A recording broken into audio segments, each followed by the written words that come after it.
सुखदेव जी कहते हैं, परीक्षित, शिशुपाल शाल्व और पौंडक के मारे जाने पर उनकी मित्रता का ऋण चुकाने के लिए मूर्ख दंतवक्त्र अकेला ही पैदल युद्ध भूमि में आधम का व क्रोध के मारे आग बबूला हो रहा था।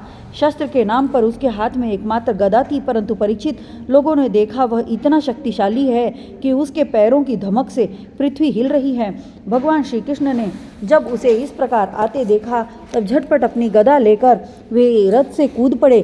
फिर जैसे समुद्र के तट की भूमि उसके ज्वार भाटे के आगे बढ़ने से रोक देती है, वैसे ही उन्होंने उसे रोक दिया। घमंड के नशे में चूर करुष नरेश दंतवक्र ने गदा तानकर भगवान श्री कृष्ण से कहा, बड़े सौभाग्य और आनंद की बात है कि आज तुम मेरी आंख के सामने पड़ गए। कृष्ण, तुम मेरे मामा के लड़के हो, इसलिए तुम्हें मारना तो नहीं चाहिए, परंतु एक तो तुमने मेरे मित्र को मार डाला है और दूसरे मुझे भी मारना चाहते हो, इसलिए मतिमंद, आज मैं तुम्हें अपनी वज्र कर्कश गदा से चूर चूर कर डालूंगा। मूर्ख, वैसे तो तुम मेरे संबंधी हो, फिर भी हो शत्रु ही। जैसे अपने ही शरीर में रहने वाला कोई रोग हो। मैं अपने मित्र से बड़ा प्रेम करता हूँ, उनका मुझ पर अपार ऋण है। अब तुम्हें मारकर ही मैं उनके ऋण से उऋण हो सकता हूँ। जैसे महावत अंकुश से हाथी को घायल करता है, वैसे ही दंतवक्र ने अपनी कड़वी बातों से श्री कृष्ण को चोट पहुँचाने की चेष्टा की और फिर वह उनके सिर पर बड़े वेग से गदा मारकर सिंह के समान गरज उठा। रणभूमि में गदा की चोट खाकर भी भगवान श्री कृष्ण टस से मस न हुए। उन्होंने अपनी बहुत बड़ी कामोद की गदा संभाल कर उससे दंतवक्र के वक्षस्थल पर प्रहार किया। गदा की चोट से दंतवक्र का कलेजा फट गया। वह मुंह से खून उगलने लगा। उसके बाल बिखर गए, भुजाएं और पैर फैल गए। निष्प्राण होकर वह धरती पर गिर पड़ा। परीक्षित, जैसा कि शिशुपाल की मृत्यु के समय हुआ था, सब प्राणियों के सामने ही दंतवक्र के मृत शरीर से एक अत्यंत सूक्ष्म ज्योति निकली और वह बड़ी विचित्र रीति से भगवान श्री कृष्ण में समा गई। दंतवक्र के भाई का नाम विदुरथ था। वह अपने भाई की मृत्यु से अत्यंत शोकाकुल हो गया। अब वह क्रोध के मारे लंबी लंबी सांस लेता हुआ हाथ में ढाल तलवार लेकर भगवान श्री कृष्ण को मार डालने की इच्छा से आया। राजेंद्र, जब भगवान श्री कृष्ण ने देखा कि अब वह प्रहार करना ही चाहता है, तब उन्होंने अपने छुरे के समान तीखी धार वाले चक्र से किरीट और कुंडल के साथ उसका सिर धड़ से अलग कर दिया। इस प्रकार भगवान श्री कृष्ण ने शाल्व, उसके विमान, सौभ, दंतवक्र और विदुरथ को, जिन्हें मारना दूसरों के लिए अशक्य था, मारकर द्वारिकापुरी में प्रवेश किया। उस समय देवता और मनुष्य उनकी स्तुति कर रहे थे। बड़े बड़े ऋषि मुनि, सिद्ध गंधर्व, विद्याधर और वासुकी और आदि महानाग, अप्सराएं, पितर, यक्ष, किन्नर तथा चारण उनके ऊपर पुष्पों की वर्षा करते हुए उनकी विजय के गीत गा रहे थे। भगवान के प्रवेश के अवसर पर पूरी खूब सजा दी गई थी और बड़े बड़े वृषणिवंशी यादव वीर उनके पीछे पीछे चल रहे थे। योगेश्वर एवं जगदीश्वर भगवान श्री कृष्ण इसी प्रकार अनेकों खेल खेलते रहते हैं। जो पशुओं के समान अविवेकी हैं, वे उन्हें कभी हारते भी देखते हैं, परंतु वास्तव में तो वे सदा सर्वदा विजयी ही हैं। एक बार बलराम जी ने सुना कि दुर्योधन आदि कौरव पांडवों के साथ युद्ध करने की तैयारी कर रहे हैं। वे मध्यस्थ थे, उन्हें किसी का पक्ष लेकर लड़ना पसंद नहीं था, इसलिए वे तीर्थों में स्नान करने के बहाने द्वारिका से चले गए। वहां से चलकर उन्होंने प्रभास क्षेत्र में स्नान किया और तर्पण तथा ब्राह्मण भोज के द्वारा देवता, ऋषि, पितर और मनुष्यों को तृप्त किया। इसके बाद वे कुछ ब्राह्मणों के साथ जिधर से सरस्वती नदी बही आ रही थी उधर ही चल पड़े। वे क्रमशः पृथु, दक, बिंदुसर, त्रितकूप, सुदर्शन तीर्थ, विशाल तीर्थ, ब्रह्म तीर्थ, चक्र तीर्थ और पूर्व वाहिनी सरस्वती आदि तीर्थों में गए। परीक्षित, तदंतर यमुना तट और गंगा तट के प्रधान तीर्थों में होते हुए वे नैमिषारण्य क्षेत्र में गए। उन दिनों नैमिषारण्य क्षेत्र में बड़े बड़े ऋषि सत्संग रूपी महान सत्र कर रहे थे।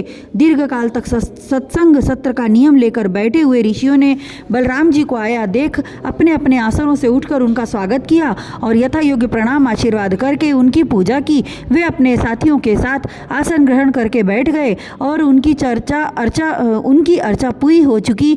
तब उन्होंने देखा कि भगवान व्यास के शिष्य शिष्य रोमहर्षण व्यास गद्दी पर बैठे हुए हैं। बलराम जी ने देखा कि रोमहर्षण जी सूत जाति में उत्पन्न होने पर भी उन श्रेष्ठ ब्राह्मणों से ऊंचे आसन पर बैठे हुए हैं और उनके आने पर न तो उठकर स्वागत करते हैं और न हाथ जोड़कर प्रणाम ही। इस पर बलराम जी को क्रोध आ गया। वे कहने लगे कि यह रोमहर्षण प्रतिलोम जाति का होने पर भी इन श्रेष्ठ ब्राह्मणों से तथा धर्म के रक्षक हम लोगों से ऊपर उठा बैठा हुआ है, इसलिए यह दुर्बुद्धि मृत्यु दंड का पात्र है।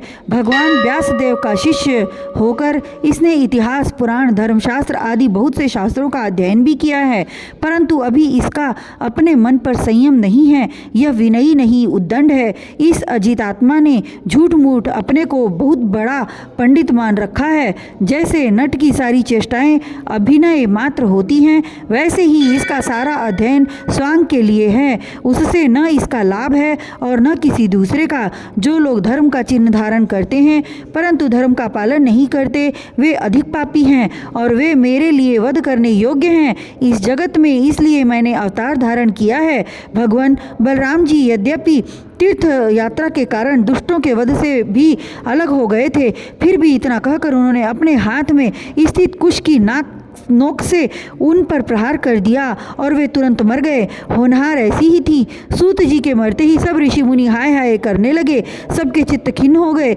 उन्होंने देवाधिदेव बलराम जी से कहा, प्रभो, आपने यह बहुत बड़ा अधर्म किया।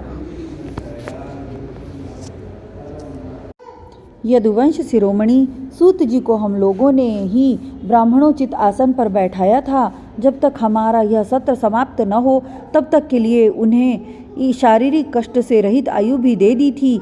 आपने अनजान में यह ऐसा काम कर दिया जो ब्रह्म हत्या के समान है। हम लोग यह मानते हैं कि आप योगेश्वर हैं, वेद भी आप पर शासन नहीं कर सकता। फिर भी आपसे यह प्रार्थना है कि आपका अवतार लोगों को पवित्र करने के लिए हुआ है। यदि आप किसी की प्रेरणा के बिना स्वयं अपनी इच्छा से ही इस ब्रह्म हत्या का प्रायश्चित कर लेंगे तो इससे लोगों को बहुत शिक्षा मिलेगी। भगवान बलराम ने कहा, मैं लोगों को शिक्षा देने के लिए, लोगों पर अनुग्रह करने के लिए इस ब्रह्म हत्या का प्रायश्चित अवश्य करूंगा।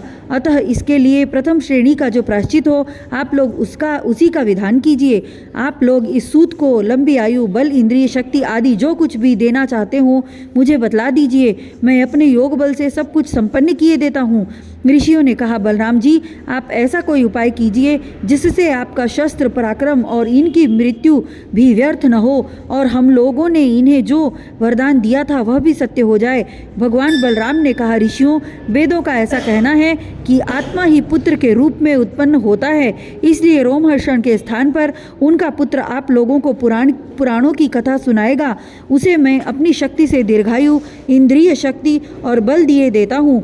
ऋषियों, इसके अतिरिक्त आप लोग और जो कुछ भी चाहते हो मुझसे कहिए, मैं आप लोगों की इच्छा पूर्ण करूंगा। अनजाने में मुझसे जो अपराध हो गया है उसका प्रायश्चित भी आप लोग सोच विचार कर बतलाइए, क्योंकि आप लोग इस विषय के विद्वान हैं। ऋषियों ने कहा, बलराम जी, इल्व का पुत्र बल्व नाम का एक भयंकर दानव है। वह प्रत्येक पर्व पर यहाँ आ पहुँचता है और हमारे इस सत्र को दूषित कर देता है। यदुनंदन, वह यहाँ आकर पीव, खून, विष्ठा, मूत्र, शराब और मांस की वर्षा करने लगता है। आप उस पापी को मार डालिए, हम लोगों की यह बड़ी सेवा होगी। इसके बाद आप एकाग्रचित से तीर्थों में स्नान करते हुए 12 महीनों तक भारतवर्ष की परिक्रमा करते हुए विचरण कीजिए। इससे आपकी शुद्धि हो जाएगी।